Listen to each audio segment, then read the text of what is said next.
Hello বন্ধুরা, তোমরা সবাই কেমন আছো? আজকে একদম মাউথ ওয়াটারিং ছোলে ভাটুরে বানাচ্ছি সুইট স্প্যানিশ স্টাইলে।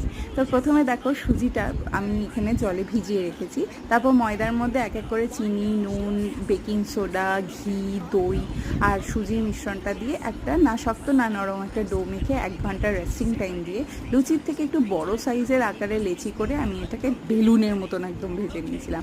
তো এখানে আমাদের মিনি ভাটুরে রেডি। তারপরে ঘুগনির জন্য বা ছোলের জন্য আমি আলু দিয়ে ছোলাটাকে একটু সিদ্ধ করে নিয়েছি, যেটা ওভারনাইট ভিজানো ছিল।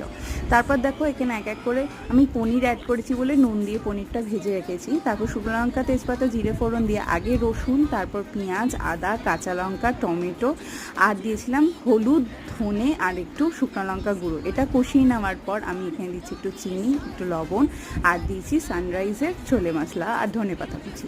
তারপর ভালো করে কষে গেলে আমি এখানে ঘুগনিটা অ্যাড করব, গরম জল দেবো, পনিরটা অ্যাড করব আর গরম মশলা দিয়ে নামিয়ে নেব।